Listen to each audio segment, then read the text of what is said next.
अस्सलाम वालेकुम। खबरहार ईद स्पेशल में खुश आमदेद। मैं हूं आपका होस्ट आफ्ताब इकबाल और आप सबको ईद की ढेरों ढेर मुबारकबाद। ख़वातीन हज़रात, ईद इस बार कदरे डिप्रेशन के माहौल में आई है।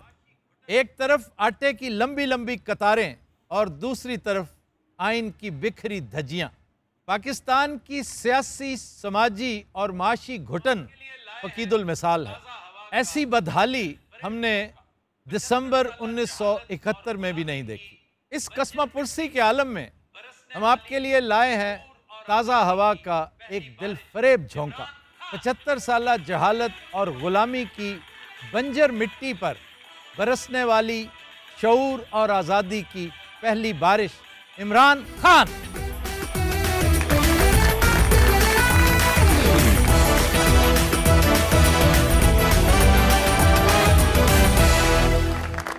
खान साहब, बहुत शुक्रिया, आपने बड़ी इनायत की कि अपनी इंतहाई मसरूफियात के दिनों में, लेकिन ईद का शो आप जानते हैं कि एक ख़ास तरह का, एक ख़ास उसका एक आहंग है, एक ख़ास स्टाइल है। और मेरे लिए बड़े एजाज़ की बात है कि इससे पहले भी मैंने आपको किसी और इंफोटेनमेंट शो में नहीं देखा था। सबसे पहले आप खबरनाक में आए थे और चंद दिन तक एक तस्करा होता रहा कि आपने खान साहब को नाराज़ कर दिया है। हालांकि खान साहब ने इतना इन्जॉय किया और चंद दिन बाद खान साहब की तरफ से एक सजेशन आई थी कि मैं जिस दिन लाहौर आऊं, I want to see your team again. हमने एक दूसरा शो भी किया उसी टीम के साथ। उस वक्त अमानुल्लाह भी थे, आप भी थे। 2010 में सर। जी हाँ, जी हाँ। आज भी ईद के इस पुरमसरत मौका पर अल्लाह ताला ने हमें ये सादत बख्शी है, ये तौफीक बख्शी है। फ़र्क सिर्फ ये है कि उस वक्त इमरान खान हमारा हीरो था, हमारा क्रिकेटर था, हमारा कप्तान था। आज इमरान खान एक ऐसा रहनुमा बन चुका है कि इमरान खान के लिए रेवरेंस अल्लाह ताला ने दिलों में इस तरह भर दी है कि अब उस तरह की हंसी मजाक करने को दिल चाहे भी तो नहीं कर सकते। और इसमें इमरान खान की तरफ से कोई कदगन नहीं है, लेकिन क्या है कि एक जाहो जलाल होता है ना एक लीडर का, कि आप उसके सामने कि दिल नहीं चाहता कि आप। और यही मेरी गुजारिश होगी कि आज जो कुछ है, हमने जो बातें करनी है, सिर्फ और सिर्फ खान साहब से सुनना है और कोशिश ये भी करनी है कि कम से कम सियासत का इसमें अमल दखल रहे। लग दिया तो मेरा भी तारुफ करवा आपका करवाते हैं। साहब डमी म्यूजियम से ये प्राइम मिनिस्टर ऑफ पाकिस्तान तशरीफ फरमा है ना। तो मियाँ साहब ਤੁਹਾਨੂੰ अंदर किन्ने आन दिता है? तो किवें आ गए हो तुसीं? सर मियाँ साहब आप गेट ते नारे ला के अंदर लंघे ने, खान तेरे जान सार बेशुमार बेशुमार।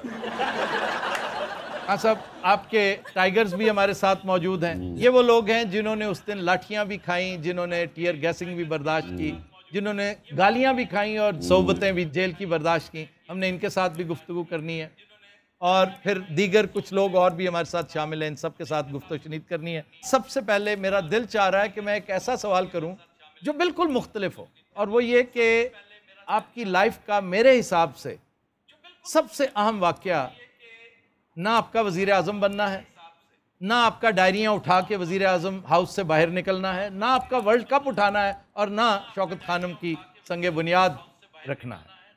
मेरे ख्याल में आपकी ज़िंदगी का सबसे अहम वाक़या ज़िंदगी में यू टर्न लेना है। जो लाइफ में आपने यू टर्न लिया जब आप अल्लाह की राह पे चल निकले, और वो इमरान, वो सदियों बल्कि गैलेक्सीज पीछे छोड़ आए उसे, जिसे अयाम जाहिलियत का इमरान कहते हैं।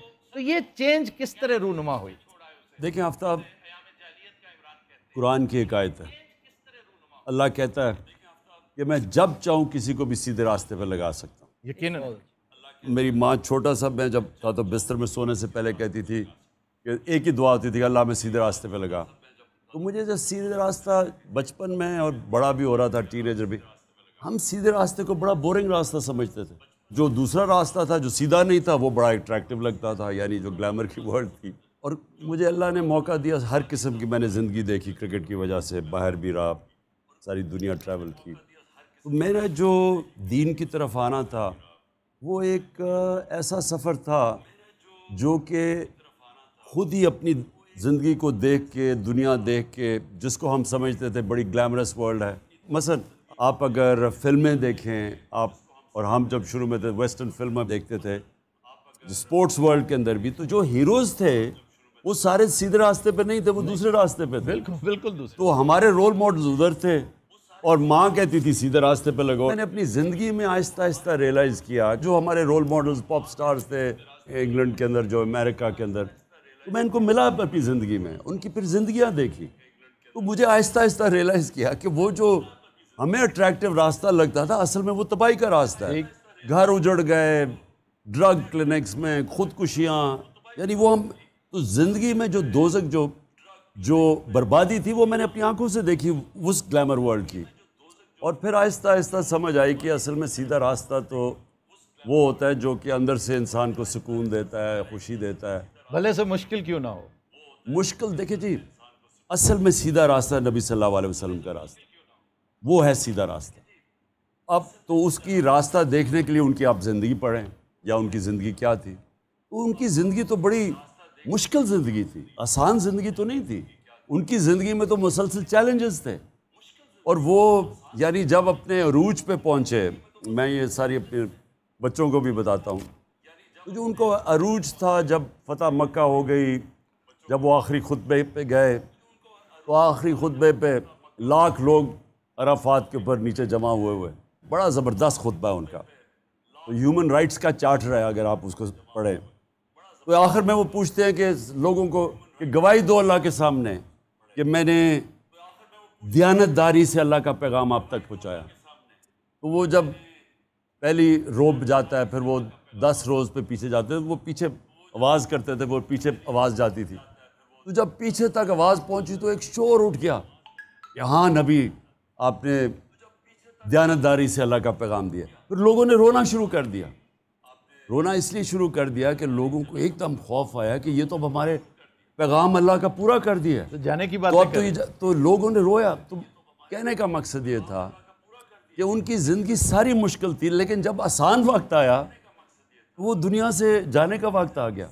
जब हम आसान ज़िंदगी ढूंढते हैं उसमें अज़मत नहीं है, अज़मत उस ज़िंदगी में है जो जद्दोजहद का नाम है, जो उनकी ज़िंदगी थी। अच्छा, जितनी खुशगवार ज़िंदगी आपने ये अडॉप्ट की, क्योंकि मैं तो आपका फॉलोअर था उस दौर में भी जब आप सिर्फ एक क्रिकेटर थे, एक ग्लैमर से भरपूर शख्सियत जिसके साथ तस्वीर उतरवाना लोग एजाज़ समझते थे, एक हीरो के तौर पे। अब तो बात